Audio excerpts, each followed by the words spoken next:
Good morning students. आज हम पढ़ने वाले हैं जनाधिक्य की अवधारणा। पिछली जो क्लासेस थी उसमें हमने देखा था कि कौन से ऐसे कारण थे जिन्होंने जनसंख्या का जो वितरण था उसको प्रभावित किया था।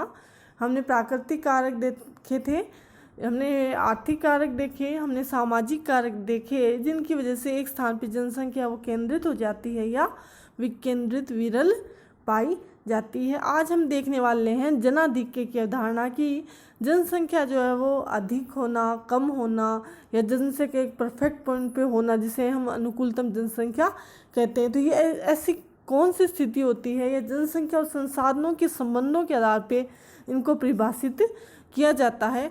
आज हम देखने वाले हैं जनाधिक्य की अवधारणा। जैसा कि नाम से पता चल रहा है, जनाधिक्य यानी कि जनसंख्या की अधिकता। अभी हम जानते हैं कि मानव जो है वो संसाधन है, लेकिन ऐसी कौन सी स्थिति आ जाती है जब मानवों की संख्या जो है वो अधिक प्रतीत होने लग जाती है, अधिक्य की अवस्था आ जाती है।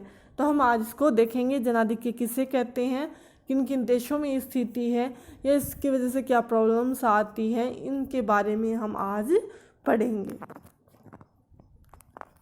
सबसे पहले हम बात करते हैं जनाधिक्य की अवधारणा के बारे में। जनसंख्या के सामान्य संतुलन की अवस्था से विचलित होकर तेजी से बढ़ने की अवस्था को सामान्यतः जन अतिरेक कहा जाता है। तो जो जनाधिक्य जो हम बात कर रहे थे उसे जन अतिरेक भी कहा जाता है। ये ऐसी स्थिति होती है जब जनसंख्या जो अपना सामान्य संतुलन होता है उससे अधिक बहुत तेज़ी से बढ़ने लग जाती है और अपना जो संतुलन की जो रेखा है उससे विचलित हो जाएगी। किसी निश्चित प्रदेश के अंतर्गत उपलब्ध समस्त प्राकृतिक संसाधनों की तुलना में वहाँ जनसंख्या अधिकतम होती है तथा जनसंख्या वृद्धि भी तेज होती है, जिसके कारण क्षेत्र विशेष की पोषण क्षमता की तुलना में जनसंख्या अधिक हो जाती है। तो ये कैसी स्थिति है कि एक प्रदेश है निश्चित, उसमें जो प्राकृतिक संसाधन है, प्रकृति द्वारा जो संसाधन उपलब्ध होते हैं जनसंख्या की भरण पोषण के लिए, उनकी तुलना में जनसंख्या जो वो अधिकतम हो जाती है। और अधिकतम होने के बाद में भी यदि जनसंख्या वो तेज़ी से बढ़ रही है तो वो तेज़ी से बढ़ेगी और संसाधन जो है वो क्या है, सीमित है या फिर उनका जो विकास रुक चुका है, जबकि जनसंख्या वो तेज़ी से बढ़ रही है। संसाधनों का यदि विकास हो भी रहा है वो उतनी तेज़ी से नहीं हो पाएगा। तो उस क्षेत्र विशेष की, हर क्षेत्र की एक पोषण क्षमता होती है कि उतनी पोषण क्षमता के आधार पे जो है वो जनसंख्या वहाँ पे निर्वाह अपना कर सकती है। लेकिन क्योंकि जनसंख्या तेज़ी से बढ़ रही है और संसाधनों का जो विकास उतनी तेज़ी से नहीं हो रहा, तो उस क्षेत्र की जो पोषण क्षमता की तुलना में जनसंख्या अधिक होगी और अधिक होते ही वहाँ पे एक दबाव बनना शुरू हो जाएगा। और ऐसी अवस्था के कारण क्या होगा, क्षेत्र विशेष की जो लोगों का जीवन स्तर निम्न हो जाएगा, बेरोजगारी की समस्या आदि तत्वों में निरंतर वृद्धि होती जाती है। तो यदि एक जगह है तो उस क्षेत्र में मान लो संसाधन है और वहाँ पे क्या है कि जनसंख्या तेज़ी से बढ़ी, तो एक सीमा तक तो क्या है वो संसाधन जनसंख्या की जो आवश्यकताओं पूर्ति करेंगे। लेकिन यदि संसाधनों का विकास उस गति से नहीं होता जिस गति से जनसंख्या बढ़ती है, तो संसाधन तो कम पड़ जाएंगे, जनसंख्या अधिक हो जाएगी। तो जनसंख्या अधिक होगी तो निश्चित बात है कि लोगों का जीवन स्तर निम्न हो जाएगा, बेरोजगारी आएगी। बेरोजगारी हम इस प्रकार समझ सकते हैं कि एक जो जगह है वहाँ पे 100 लोग जो है उनके लिए रोजगार जो है उस क्षेत्र की जो भरण पोषण क्षमता है जो वो 100 लोगों की है। लेकिन जनसंख्या वृद्धि जो है वो इस प्रकार से हो रही है जो कि वहाँ पे 100 की जगह 150 लोग वहाँ पे हर वर्ष जो है वो बढ़ जाते हैं।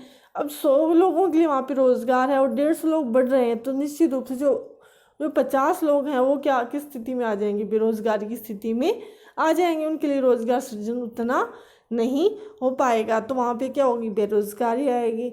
अब ऐसी स्थिति में देखेंगे फिर धीरे धीरे आर्थिक और सामाजिक जो जीवन स्तर है वो क्या हो जाएगा, निम्न स्तर की तरफ जाने लग जाएगा। अब जीवन स्तर जो है वो हम सभी जानते हैं कि आय से प्रभावित होता है। आय यदि कम होती है तो जीवन स्तर निम्न होता है, आय यदि अधिक होती है तो जीवन स्तर उच्च होता है। जैसे देश जो है, किसी भी देश के विकास जो है विकासशील है या विकसित, तो उसको जब भी देखा जाता है तो उसका एक पैमाना है प्रति व्यक्ति आय। तो प्रति व्यक्ति आय जो है वो किससे निर्धारित होती है, आपके रोजगार से निर्धारित होती है कि आपको रोजगार प्राप्त हो रहा है, कैसा प्राप्त हो रहा है, कितने दिनों के लिए प्राप्त हो रहा है। अब यदि वहाँ पे रोज़गार नहीं प्राप्त होगा, बेरोजगारी की स्थिति होगी, तो निश्चित रूप से क्या होगा कि वहाँ पे जो है आय नीचे की तरफ आएगी, तो आय गिरेगी, तो व्यक्तिगत जीवन स्तर क्या होगा, निम्न होगा। अब एक जो निम्न होगा तो सामाजिक, मनुष्य समाज में रह रहा है, एक सामाजिक स्तर पे हम रहते हैं, तो निम्न जीवन स्तर जो है वो व्यक्तिगत से धीरे धीरे क्या होगा, जीवन स्तर, सामाजिक जीवन स्तर है वो भी निम्न होने लग जाएगा। ये अवस्था क्या कहलाएगी, उस क्षेत्र विशेष में जनाधिक्य की अवस्था कहलाएगी कि जितने वहाँ पे संसाधन हैं उनकी तुलना में वहाँ पे जनसंख्या अधिक हो गई है। इसे कहते हैं उस क्षेत्र विशेष के लिए अति जनसंख्या, जनाधिक्य या जनातिरेक की अवस्था कहते हैं। और जनाधिक्य के कारण क्या होगा, भूमि एवं प्राकृतिक संसाधनों पर निरंतर जनसंख्या का दबाव बढ़ेगा। निर्धनता, बेरोजगारी, निम्न जीवन स्तर, प्रति व्यक्ति आय में गिरावट, स्वास्थ्य, इन सुविधाओं में कमी आने लग जाएगी। ये है जनाधिक्य की अवधारणा। अब जैसे कि हम दिखाई दे रहा है, आप इसमें चित्र में देख सकते हो कि क्या स्थिति है कि इस प्रकार से लोगों को क्या है, यहाँ पे स्पेस नहीं है, किस प्रकार से जो लोग हैं वो जो मेट्रो जो सिटीज़ है वहाँ पे इसी प्रकार स्थिति है कि वहाँ पे जो है पैर रखने के लिए भी जगह नहीं होती है, सड़कें जो है वो लोगों से भरी हुई रहती है। तो ये संसाधनों पर एक प्रकार से क्या हुआ, दबाव ही हो गया। इतनी जनसंख्या है उसको वो कैपेसिटी से ऊपर चली जाएगी तो वो जनाधिक्य कहलाएगा। अब हम बात करते हैं जनसंख्या एवं संसाधनों के आपसी संबंधों के आधार पर जनसंख्या अतिरेक जो है वो दो प्रकार का होता है कि जनसंख्या संसाधनों के आपसी संबंधों का मतलब ये हुआ कि जनसंख्या जो है उसमें और संसाधन जो है वो किस प्रकार संसाधनों का विकास हो रहा है और किस प्रकार जनसंख्या का विकास हो रहा है। तो इनके आधार पे जो जनाधिक्य वो दो प्रकार का होता है, एक होता है पूर्ण जनाधिक्य और एक होता है सापेक्ष जनाधिक्य। पहले हम बात करते हैं पूर्ण जनाधिक्य। पूर्ण जो जनाधिक्य है जिसे हम पूर्ण अतिरेक भी कह सकते हैं, विकसित विज्ञान तकनीकी के अनुसार क्षेत्र विशेष में उपलब्ध संसाधनों का उपयोग अधिकतम एवं उच्च स्तर तक हो जाता है तथा उससे आगे आर्थिक विकास की गति लगभग अवरुद्ध हो जाती है। विकास की गति के विपरीत जनसंख्या बढ़ने की गति निरंतर जारी रहती है, जिसके कारण प्रति व्यक्ति संसाधनों की प्राप्ति में गिरावट आने से प्रति व्यक्ति आय गिरने लगती है और जीवन स्तर निम्न हो जाएगा, कम हो जाएगी। ऐसी स्थिति कहलाती है पूर्ण जनाधिक्य। तो पूर्ण जनाधिक्य एक ऐसी स्थिति है जहाँ पे विज्ञान है, तकनीकी का बहुत ज़्यादा विकास हुआ, ठीक है। तो जितना तकनीकी विकास होगा तो निश्चित रूप से तकनीकी के द्वारा ही हम संसाधनों के दोहन में सक्षम होते हैं। तो उस क्षेत्र विशेष में जितने भी संसाधन उनका उपयोग अधिकतम स्तर तक कर सकते हैं। अब सभी को पता है कि एक अधिकतम स्तर पर जब उत्पादन कोई भी जो चीज़ प्राप्त हो जाती है तो उसके आगे फिर उसकी सीमांत उपयोगिता प्रारंभ हो जाती है। तो जब उन संसाधनों का विकास तकनीकी के द्वारा होना है और तकनीकी इतनी अच्छी है वहाँ पे कि उनका अपने उच्च स्तर तक उन्होंने विकास कर लिया है और एक उच्चतम स्तर प्राप्त करने के बाद में फिर क्या उसमें गिरावट आने लग जाती है या वो स्थिर हो जाती है। अब उसकी वजह से आर्थिक विकास की गति तो क्या है, अवरुद्ध हो गई है, रुक गई है, स्थिर हो गई है। लेकिन जो आपकी जनसंख्या है वो निरंतर बढ़ रही है उसी गति से, उसमें किसी प्रकार की गिरावट नहीं आई। तो उसकी वजह से जो है वो संसाधनों का जो विकास था वो तो स्थिर हो गया, लेकिन जनसंख्या है उसमें वृद्धि हो रही है। तो जिसके कारण क्या होगा कि फिर अब प्रति व्यक्ति जो है वो व्यक्ति बढ़े तो प्रति व्यक्ति जो संसाधन थे उनकी प्राप्ति में गिरावट आने लग जाएगी। तो यदि कहीं पे बहुत ज़्यादा विकास है, डेवलप जो कंट्रीज़ हैं तो उन्होंने इतना विकास कर लिया है कि वहाँ पे मतलब 100 व्यक्तियों के लिए उन्होंने क्या कर दिया, अरेंज कर दिया है। तो पहले 50 थे तब तक ठीक था, 100 तब तक ठीक था। अब उनका विकास तो 100 व्यक्तियों तक जाकर क्या हो गया, स्थिर हो गया या बहुत धीमी गति से बढ़ रहा है। मतलब 1 या 2 ही बढ़ रहा है, 101 से 102, 103, 105 ही बढ़ रहा है। और जनसंख्या तेज़ी से बढ़ रही है, 50 में बढ़ रही है तो वो 100 से 150, 150 से 200। तो ऐसी स्थिति में क्या होगा, प्रति व्यक्ति संसाधनों की प्राप्ति में गिरावट आएगी और यदि लोगों की संसाधनों की प्राप्ति में गिरावट आएगी तो प्रति व्यक्ति आय में भी गिरावट आएगी और प्रति व्यक्ति आय में गिरावट आने से जीवन स्तर जो है वो निम्न होगा, क्योंकि हमारा जीवन स्तर हमारी आय से ही निर्धारित होता है। इसे कहते हैं पूर्ण जनाधिक्य की स्थिति। और ये स्थिति अच्छी नहीं होती क्योंकि ये जनसंख्या एवं संसाधनों के मध्य दबाव को बताती है। ये हमने देखा पूर्ण जनाधिक्य। आगे हम देखते हैं सापेक्ष जनाधिक्य। ये सापेक्ष जनाधिक्य क्या है? सापेक्ष जनाधिक्य जनित्र क्या है? जब किसी क्षेत्र विशेष में निवासरत कुल जनसंख्या के भरण पोषण के लिए वहाँ उत्पादित सभी वस्तुएं अपर्याप्त होती है, कम होती है, तो ऐसी स्थिति कहलाती है सापेक्ष जनाधिक्य। और जनाधिक्य की स्थिति में क्षेत्र विशेष में उपलब्ध संपूर्ण संसाधनों का विदोहन तकनीकी सुविधाओं की कमी के कारण नहीं हो सकता, लेकिन भविष्य में प्रौद्योगिकी के विकसित होने पर संसाधनों उपयोग तथा उत्पादन वृद्धि की संभावनाएं कायम रहती हैं। तो सापेक्ष जनाधिक्य एक ऐसी स्थिति है जहाँ पे किसी क्षेत्र में जो जनसंख्या है उसके भरण पोषण के लिए जो वहाँ पे वस्तुएं उत्पादित करी जा रही है वो कम होती है, अपर्याप्त होती है, यानी वो अपने विकास के उच्चतम स्तर पे नहीं पहुँची है, बल्कि वो अपने विकास के निम्न स्तर पे है। निम्न स्तर पे है तो उसमें आगे संभावनाएं रहती है कि वो अपना उच्चतम स्तर प्राप्त कर सके। तो ऐसे में जनाधिक्य की स्थिति सापेक्ष हो गई। पूर्ण रूप से वहाँ पे जनाधिक्य नहीं है क्योंकि अभी संसाधनों का उन्होंने दोहन ही नहीं किया है, तो ऐसी स्थिति कहलाती है सापेक्ष जनाधिक्य। उसमें क्या है कि जो सारे जो संसाधन है, क्योंकि वो तकनीकी दृष्टि से वो इतने सक्षम नहीं है कि वो उनका दोहन कर सकें, तो उनके पास संसाधन तो हैं।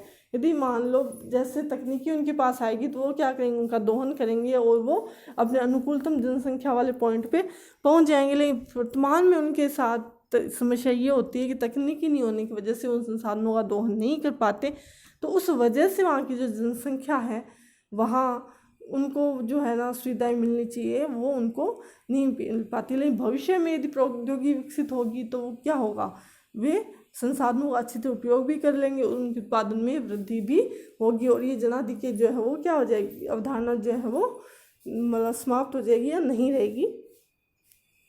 वर्तमान समय में सापेक्ष जनाधिक्य की स्थिति विश्व के छोटे छोटे विकासशील देशों में पाई जाती है जहाँ उत्पादन का स्तर जनसंख्या वृद्धि की तुलना में निम्न पाया जाता है। ये स्थिति कौन से देशों में पाई जाती है? छोटे देशों में जहाँ पे तकनीकी दृष्टि से वो इतने विकसित नहीं है, संसाधन उनके पास है लेकिन तकनीक इतनी नहीं है, तो वो उत्पादन तो कर रहे हैं लेकिन उत्पादन धीमी गति से कर रहे हैं और जनसंख्या जो है वो बढ़ रही है अपने हिसाब से, तो उनका जो संतुलन है जनसंख्या और संसाधनों का वो बिगड़ जाता है।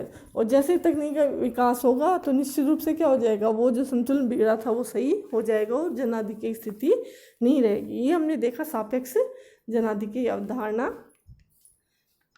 जनाधिक्य की जो स्थिति है वो किस पे डिपेंड करती है? जनाधिक्य की किस क्षेत्र से इसकी जनसंख्या वृद्धि की स्थिति, वहाँ पे संसाधनों की उपलब्धि, वहाँ पे उपलब्ध संसाधनों का उपयोग तथा नवीन प्रौद्योगिकी पर निर्भर करती है, यानी कि किसी स्थान पर जनाधिक्य है या नहीं है वो किस पे डिपेंड है, उस क्षेत्र विशेष में जनसंख्या वृद्धि की स्थिति की जनसंख्या जो है वो किस गति से बढ़ रही है, तेज गति से, मध्यम गति से, और वहाँ पे संसाधनों की उपलब्धि कि संसाधन जो है वहाँ पे कम है या ज़्यादा। जैसे यदि कोई क्षेत्र है वहाँ पे संसाधन है वो कम है और जनसंख्या कम है लेकिन संसाधन ही कम है तो वो दबाव पड़ेगा, और यदि कहीं पे संसाधन बहुत अच्छी मात्रा में उपलब्ध है तो निश्चित रूप से वहाँ की भरण पोषण क्षमता जो है वो उच्च होगी तो वो उस क्षेत्र की जनसंख्या वृद्धि थोड़ी तेज भी होती है तो उसको सहन कर लेगी।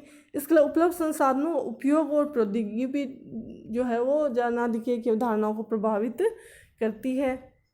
जैसे कि उपलब्ध जो संसाधन हैं उनका उपयोग किया जा रहा है या नहीं किया जा रहा है। जैसे जनसंख्या बढ़ रही है और वहाँ पे संसाधन भी उपलब्ध हैं जितने उस जनसंख्या को चाहिए, लेकिन उसके लिए यदि तकनीक ही नहीं, जैसे हम सापेक्ष जनाधिक्य की बात की, यदि उसके लिए तकनीक ही नहीं है तो क्या होगा, तो निश्चित रूप से क्या होगा कि वहाँ पे जो है वो सापेक्ष जनाधिक्य जो है वो स्थिति आ जाएगी कि संसाधन होते हुए भी जनसंख्या की आवश्यकताएं पूरी नहीं हो पाएगी। तो ये हम देख रहे थे जनाधिक्य की अवधारणा की जनाधिक्य अवधारणा क्या है।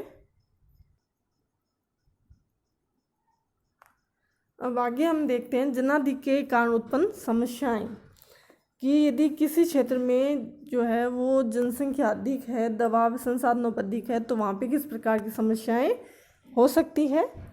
तो किसी क्षेत्र में यदि जनसंख्या अधिक होने से वहाँ कई प्रकार की समस्या उत्पन्न हो जाती है, और क्योंकि भूमि और जो वहाँ के प्राकृतिक संसाधन जो है वहाँ पे, तो उनके मध्य जो संतुलित जो अवस्था है वो क्या हो जाएगी, उसमें संतुलन बिगड़ जाएगा, और इस दबाव के कारण कई प्रकार की समस्याएं जन्म लेगी जो निम्न है, जैसे कि निर्धनता यानी कि गरीबी। यदि जनसंख्या अधिक होगी, संसाधनों का विकास उस तरीके से नहीं हो पाएगा, तो निश्चित रूप से वहाँ पे निर्धनता रहेगी, क्योंकि यदि संसाधन उस प्रकार से नहीं विकसित होते तो वहाँ पे क्या होगा, बेरोजगारी आएगी। बेरोजगारी की वजह से निर्धनता बढ़ेगी, प्रति व्यक्ति आय में कमी आएगी। बेरोजगारी क्योंकि जितने मतलब जनसंख्या बढ़ रही, संसाधन नहीं बढ़ रहे, तो वहाँ पे क्या हो जाएगा, बेरोजगारी की स्थिति आएगी। जो जीवन स्तर जो है वो निम्न हो जाएगा, प्रति व्यक्ति आय में गिरावट आएगी, क्योंकि जनसंख्या बढ़ रही है, संसाधन उस अनुपात में नहीं बढ़े, तो प्रति व्यक्ति आय में गिरावट आएगी। स्वास्थ्य संबंधी सुविधाओं का अभाव, तो स्वास्थ्य संबंधी जो सुविधाएं हैं वो भी निश्चित रूप से क्या होगा, अभाव पाया जाएगा। जितने लोगों के लिए स्वास्थ्य सुविधा संसाधनों के हिसाब से क्रिएट की जा सकती है, उससे अधिक यदि लोग होंगे, तो कुछ लोग ऐसे होंगे जो निम्न रूप से उससे निश्चित रूप से उससे वंचित हो जाएंगे, तो स्वास्थ्य सुविधाओं पे भी दबाव आएगा। तो जनसंख्या अधिक होने कारण क्या होगा, जो उपलब्ध जो आर्थिक संसाधनों का उपयोग जो है वो उचित रूप से नहीं हो पाएगा, आवश्यकता अनुसार नहीं हो पाएगा। तो इस प्रकार से हमने देखा कि किस प्रकार जनाधिक्य जो है वो अवधारणा जो है वो एक प्रकार से समस्या भी क्रिएट करती है, प्रॉब्लम जिसकी वजह से आती है। और जनाधिक्य की जो अवधारणा है वो विकासशील देशों में पाई जा रही है। हमारे देश में भी ये स्थिति है कि जो जनसंख्या वो तेज़ी से बढ़ रही है और संसाधनों का विकास इतना नहीं हो पा रहा, तो बेरोजगारी है, निर्धनता जैसी समस्याएं देखने को मिल रही है। तो आज हमने देखा जनाधिक्य क्या होता है, कितने प्रकार का होता है, और क्या क्या समस्या इसकी वजह से हमें देखने को मिलती है। धन्यवाद।